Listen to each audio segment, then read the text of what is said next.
ನೋಡಿಯಪ್ಪ, ನಾವೆಲ್ಲ ನಮ್ಮ ಮಕ್ಕಳ ಭವಿಷ್ಯದ ಬಗ್ಗೆ ನಾವು ಪ್ರತಿಯೊಬ್ಬರು ಕೂಡ ಚಿಂತೆ ಮಾಡ್ತೀವಿ. ಸುಮಾರು 100ಕ್ಕೂ ಹೆಚ್ಚು ಸಂದರ್ಭದಲ್ಲಿ ಪೇಪರ್ ಲೀಕ್ ಆಗಿದೆ. ಈಗ ಇಡೀ ದೇಶದ ಯುವಕರು ಮತ್ತು ಇಡೀ ವಿಶ್ವ ನಮ್ಮ ಭಾರತದ ಯುವಕರ ಭವಿಷ್ಯದ ಬಗ್ಗೆ ಯೋಚನೆ ಮಾಡ್ತಾ ಇದ್ದಾರೆ. ಯಾಕೆಂದ್ರೆ ಇದು ಭಾರತ ಟ್ಯಾಲೆಂಟ್ ಹಬ್. ನಮ್ಮ ಟ್ಯಾಲೆಂಟ್ ಇರೋದು ನಮ್ಮ ಭಾರತದಲ್ಲಿ. ನಮ್ಮಲ್ಲಿರುವಂತ ಟ್ಯಾಲೆಂಟು ಇಡೀ ಪ್ರಪಂಚದಲ್ಲಿ ಎಲ್ಲೂ ಇಲ್ಲ ಅನ್ನೋದು ಎಲ್ಲರೂ ಕೂಡ ಒಪ್ಕೊಳ್ತಾರೆ. ಅಂತ ಸಂದರ್ಭದಲ್ಲಿ ಕ್ವಾಲಿಟಿ ನಾವು ಮೇಂಟೈನ್ ಮಾಡಲಿಲ್ಲ ಅಂದ್ರೆ, ಈ ರೀತಿ ಪೇಪರ್ ಲೀಕ್ಗಳು ಆಯ್ತು ಅಂತಂದ್ರೆ, ಇದಕ್ಕೆ ಯಾರು ಜವಾಬ್ದಾರಿ ತೆಗೆದುಕೊಳ್ಳಿಲ್ಲ ಅಂತಂದ್ರೆ ಯಾರು ಹೊಣೆ? ಇದು ಪ್ರತಿಭಟನೆಯನ್ನ ತಮ್ಮ ಸ್ವಂತ ಇಚ್ಛೆಯಿಂದ ಮಕ್ಕಳ ಭವಿಷ್ಯಕ್ಕೆ ಹಾಳಾಗ್ತಾ ಇದೆ ಅಂತ ಹೊರಟಿದ್ದಾರೆ.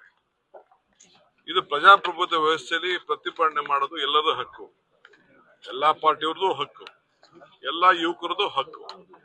ಸೊ ಅವ್ರ ಮೇಲೆ ಏನ್ ಈ ರೀತಿ ಲಾಠಿ ಚಾರ್ಜ್ ಮಾಡಿ ತೊಂದರೆ ಕೊಟ್ಟು ಅವ್ರಿಗೆ ಎಲ್ಲಾ ಟಿವಿಗಳ ಚಾನೆಲ್ಗಳಲ್ಲೂ ಕೂಡ ಎಲ್ಲಾ ಧಮಕಿ ಹಾಕಿ ಏನು ತೋರಿಸದೇ ಇದ್ದಂಗೆ ಮಾಡಿ, ಪಾಪ ಎಲ್ಲೆಲ್ಲಿ ಅವ್ರವ್ರು ವಿಡಿಯೋ ಮಾಡ್ಕೊಂಡಿದ್ರು ಅದನ್ನ ಹಾಕಿದ್ದಾರೆ, ಯೂಟ್ಯೂಬ್ಗಳಲ್ಲಿ ಬಂದಿದೆ, ಅದು ಈಚೆ ಬಂದಿದೆ. ಬಟ್ ಯಾರು ಮೀಡಿಯಾನವರು, ಪ್ರಜಾಪ್ರಭುತ್ವ ವ್ಯವಸ್ಥೆಯಲ್ಲಿ ಮೀಡಿಯಾ ನಾವು ಶಾಸಕಾಂಗ, ನ್ಯಾಯಾಂಗ, ಪತ್ರಿಕಾರಂಗ, ಕಾರ್ಯಾಂಗ ಅಂತ 4 ಪಿಲ್ಲರ್ಸ್ ಅಂತ ಕರಿತೀವಿ. ಅವ್ರು ಯಾರಿಗೂ ಕೂಡ ಅಲ್ಲಿ ಹತ್ರ ಬರಕ್ಕೆ ಬಿಟ್ಟಿಲ್ಲ. ಪ್ರಜಾಪ್ರಭುತ್ವದ ವ್ಯವಸ್ಥೆಯಲ್ಲಿ ನೀವು ಮಾಧ್ಯಮದವ್ರು ಏನ್ ಮಾಡ್ತಾ ಇದ್ರು? ಯಾಕೆ ಇದನ್ನ ಪ್ರತಿಭಟನೆ ಹೇಳಿಲ್ಲ? ಮಾಧ್ಯಮದವ್ರದ್ದು ತಪ್ಪಿದೆ. ಅವ್ರು ಹೇಳಿರ್ಬೋದು, ನಿಮ್ದೇ ಆದಂತ ಇದನ್ನ ಸೋಷಿಯಲ್ ಮೀಡಿಯಾಲಿ ಬಂದ ಮೇಲೆ ಆಮೇಲೆ ಕೆಲವು ಮಾಧ್ಯಮದವರು ಇದನ್ನ ಪಿಕಪ್ ಮಾಡ್ತಾ ಇದ್ದಾರೆ. ದಯವಿಟ್ಟು ಇದು ಅವರ ಅಭಿಪ್ರಾಯ, ಜನರ ಅಭಿಪ್ರಾಯ. ಈಗ ಹೊಸ ಜನರೇಷನ್, ಹೊಸ ಭವಿಷ್ಯ. ಸೊ ಈ ಪ್ರತಿಭಟನೆಯನ್ನು ನಾವು ಕೂಡ ಮಾಡಿದೀವಿ, ನಾವು ಬೆಂಬಲ ವ್ಯಕ್ತಪಡಿಸ್ತಾ ಇದೀವಿ, ನಾವು ಭಾಗಿಯಾಗ್ತಾ ಇದೀವಿ. ನಿನ್ನೆ ಏನು ಘಟನೆ ನಡೆದಿದೆ, ನಾನು ಸರಿ ಅಂತ ನಾನು ಹೇಳುದಿಲ್ಲ. ಬಟ್ ಬಿಜೆಪಿಯವರು ಹಿಂದೆ ಏನೇನ್ ನಡೆದಿತ್ತು ಅಂತ ಲೆಕ್ಕ ಇಟ್ಕೊಳ್ಬೇಕು. ಹಿಂದೆ ಎಲ್ಲೆಲ್ಲಿ ರೈಫಲ್ ಸಿಕ್ತು, ಎಲ್ಲೆಲ್ಲಿ ಲಾಠಿ, ಇದು ಕತ್ತಿ, ಲಾಂಗು, ಮಚ್ಚು ಸಿಕ್ತು, ಪೊನ್ನಂಪೇಟೆ ಶಾಲೆ ಪಕ್ಕದಲ್ಲಿ ಏನಾಯ್ತು, ಇವೆಲ್ಲ ಕೂಡ ರೈಫಲ್ಗಳು ಸಿಕ್ಕಿದ್ದು, ಇವೆಲ್ಲ ಕೂಡ ನಿಮ್ದು ಎಲ್ಲ ಹಿಸ್ಟ್ರಿಗಳೆಲ್ಲ ಇದೆ. ನಾನು ಅದೆಲ್ಲ ಕರೆಕ್ಟು ಅಂತ ಹೇಳುದಿಲ್ಲ, ಇಲ್ಲ ಅವ್ನು ಯಾರೋ ಮೊಟ್ಟೆ ಹೊಡೆದು ಕರೆಕ್ಟು ಅಂತ ನಾನು ಹೇಳುದಿಲ್ಲ. ಮೊಟ್ಟೆ ಹೊಡೆದು ಕರೆಕ್ಟು ಅಂತ ನಾವು ಹೇಳುದಿಲ್ಲ. ಕಾನೂನು ರೀತಿ ಏನ್ ಕ್ರಮ ಕೈಗೊಳ್ಬೇಕು ನಮ್ಮ ಹೋಮ್ ಮಿನಿಸ್ಟರ್ ಆಗ್ರೆ ತಿಳಿಸಿದ್ದಾರೆ. ಯಾರೋ ಒಬ್ಬರ ಮೇಲೆ ಮಾಡುತ್ತಲೇ ಇಲ್ಲ. ಪ್ರಜಾಪ್ರಭುತ್ವದ ಹಕ್ಕಿರ್ತದೆ. ನಮ್ಮ ಆಫೀಸ್ ಬರೋದಕ್ಕೆ ನಾವೇನು ಕಾನೂನಲ್ಲಿ ಅವಕಾಶ ಇದ್ರೆ ಬೇಕಾದ್ರೆ ಬಂದು ಏನ್ ಬೇಕಾದ್ರೂ ಮಾಡ್ಲಿ. ಇವೆಲ್ಲ ನಡೆದಿದೆ, ಇವೆಲ್ಲ ಬೇಕಾದಷ್ಟು ಪ್ರತಿಭಟನೆ ನಡೆದಿದೆ. ಬಟ್ ನೀವು ಕೂಡ ಅರ್ಥ ಮಾಡ್ಕೊಳ್ಬೇಕು, ಇದು ದೇಶದ ಯುವಕರ ಭವಿಷ್ಯ, ಯುವ ಧ್ವನಿ ಇದು.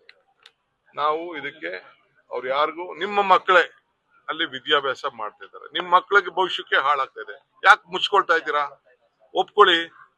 ರಾಜೀನಾಮೆ ಕೊಡೋದ್ರಲ್ಲಿ ಏನ್ ತಪ್ಪಿದೆ? ಒಬ್ಬ ರಾಜೀನಾಮೆ ಕೊಟ್ಬಿಟ್ರೆ ಏನಾಗೋಗ್ತದೆ? ಪಾರ್ಲಿಮೆಂಟ್ ಅಲ್ಲಿ ಚರ್ಚೆ ಆಗ್ಲಿ, ಇವೆಲ್ಲ ಕೂಡ ಚರ್ಚೆ ಆಗ್ಬೇಕಿದು. ಪ್ರಜಾಪ್ರಭುತ್ವ ವ್ಯವಸ್ಥೆಯಲ್ಲಿ ಎಲ್ಲ ಕೂಡ ಆಗ್ಬೇಕು. ನಾವು ನಿಮ್ಗೂ ಎಷ್ಟೋ ಸಂದರ್ಭದಲ್ಲಿ ಟೀಕೆ ಬೇಡ ಅಂತ ಹೇಳ್ತೀವ. ಟೀಕೆ ಮಾಡ್ಬೇಕು. ಟೀಕೆ ಮಾಡಿದ್ರೆ ನಾವು ತಿದ್ಕೊಳ್ತೀವಿ. ನಾವು ಟೀಕೆ ಮಾಡಿದಾಗ ನೀವು ತಿದ್ಕೋಬೇಕು. ಇದು ವ್ಯವಸ್ಥೆ, ಇದು ನನ್ನ ಅಭಿಪ್ರಾಯ. ರಾಜ್ಯದಲ್ಲಿ ಕೊತ್ವಾಲ ಆಡಳಿತ ನಡೀತಾ ಇದೆ ಅನ್ನುವಂತ ಆರೋಪವನ್ನು ಮಾಡಿದ್ದಾರೆ. ಅವ್ರ ಖುಷಿಗೆ ಏನ್ ಬೇಕಾದ್ರೂ ಮಾತಾಡ್ಲಿ, ಹೆಂಗ್ ಬೇಕಾದ್ರೂ ಮಾತಾಡ್ಕೊಳ್ಳಿ. ನಾನು ಈ ಸ್ಥಾನಕ್ಕೆ ಬರ್ಬೇಕಾದ್ರೆ ಒಬ್ಬ ವಿದ್ಯಾರ್ಥಿ ನಾಯಕನಿಂದ ಹಳ್ಳಿಲಿ ಹುಟ್ಟೊಬ್ಬ ಮಗ, ಅಲ್ಲಿಂದ ಬಂದು ಇಲ್ಲಿವರೆಗೂ ನಾನು ಬೆಳೆದಿದ್ದೀನಿ. ಎಷ್ಟು ಪರಿಶುದ್ಧವಾದಂತ ರಾಜಕಾರಣ ಮಾಡ್ತಾ ಇದ್ದೀನಿ, ಪರಿಶುದ್ಧವಾದಂತ ಆಡಳಿತ ಕೊಡ್ತಾ ಇದ್ದೀನಿ. ಅದನ್ನ ಅವ್ರ ಕೈಲಿ ಸಹಿಸ್ಕೊಳಕ್ ಆಗ್ಲಿಲ್ಲ ಅಂದ್ರೆ ಅವ್ರು ಬಿಟ್ಟಿದ್ದಾರೆ.